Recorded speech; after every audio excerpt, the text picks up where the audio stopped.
Met die skepping het God 'n bepaalde orde daar gestel. Hoe het die sondeval daardie orde verontagsaam en wat is die gevolge daarvan tot vandag toe? Ja, ek dink dis baie belangrik en ek dink die voorveronderstellings is ook baie belangrik. As mens kyk na die sondeval, die orde wat God by die sondeval gevestig het, is baie duidelik. Hy is die skepper en die mens is die skepsel. En dan natuurlik die natuur is ook skepsel, dus die skepping van God. Maar daar word definitief 'n orde ingestel waar die skepping onder die gesag van die mens is. As God in Genesis 1 vers 28 sê, jy moet die skepping onderwerp en daaroor heers, dan is dit baie duidelik. God staan bo, hy is die hoogste gesag, hy is die skepper. Die mens staan onder God en die skepping staan onder die mens, onder die gesag van die mens.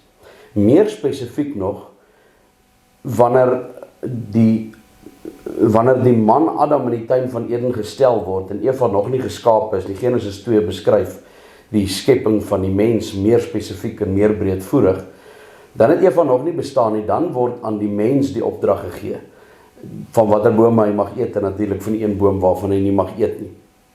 Dit plaas die man in besonder in daardie spesifieke, direkte, primêre posisie van verantwoordelikheid.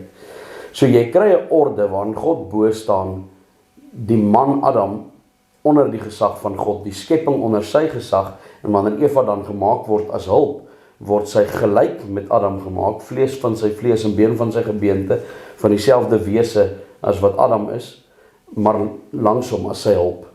So jy het 'n orde waar God bo staan, die mens in die middel met sy vrou langsom as hulp en die skepping onder hom.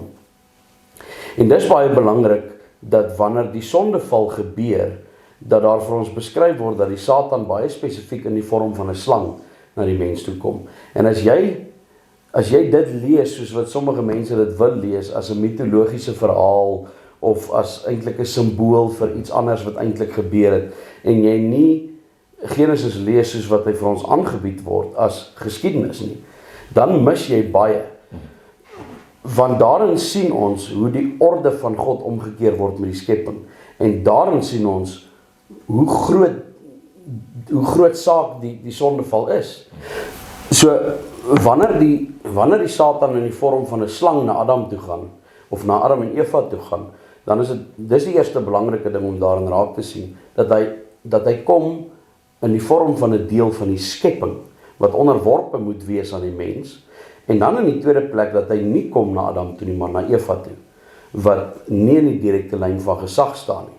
En wat effektief daardeur gebeur is, dat die hele orde omgekeer word, wanneer die mens dan gehoorsaam is aan die slang, plaas hy die slang heel bo, in die proses is hy ongehoorsaam aan God, so hy plaas God onder hom, hy weet beter, en nou staan die slang, die skepping heel bo, die mens in die middel, en God heel onder. Maar nie net dit nie, dis nie net daardie vertikale orde wat omgekeer word nie, maar ook die horisontale. Die vrou neem leiding in die tuin. Sy neem die posisie van die man oor, deur self met die Satan te praat, self 'n besluit te neem, en vir haar man te gee by haar. Ons is lief daaroor om so daaroor te dink, dat Adam onskuldig aan die ander kant van die tuin gestaan en skoffel het. Hy's by haar. So, die vrou neem 'n leidende posisie in, die man tree terug, waar die man verantwoordelikheid moes neem, die leier, die hoof van sy huis moes wees, en die vrou moes terugtree en eerder sê, praat met my man. En daardie ommekeer van die orde van God, horisontaal en vertikaal, is enorm. En daarom dat die effek van die sondeval so katastrofies en enorm is. Die hele geskape orde van God word daardeur omgekeer.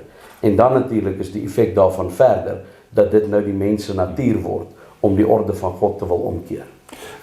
Dis baie interessant ook wanneer verantwoordelikheid, die aanvaar van verantwoordelikheid moet kom. Ja. Sê Adam, nee, dis die hulp wat u vir my gegee. Ja. Eva sê, nee, maar dis die skepsel. En dis sprekend. Dis absoluut Dit illustreer dit in plaas daarvan vir Adam om na vore te tree en verantwoordelikheid te aanvaar, delegeer hy dit na sy vrou toe, sy delegeer dit na die dier toe.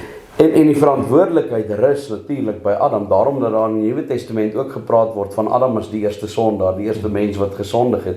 En dan is mens geneig om te wil vra, maar was dit nie Eva wat eerste gesondig het nie? Maar die feit dat wanneer die Here dan die mens kom roep na die sondeval, dan roep hy na Adam. En Adam weet dit ook, hy is die een wat antwoord ook. Maar daar staan spesifiek, en hy vra hom, waar is jy?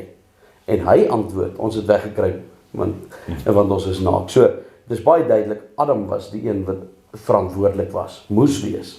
En hy verskuif dit natuurlik na Eva en Eva na die slang.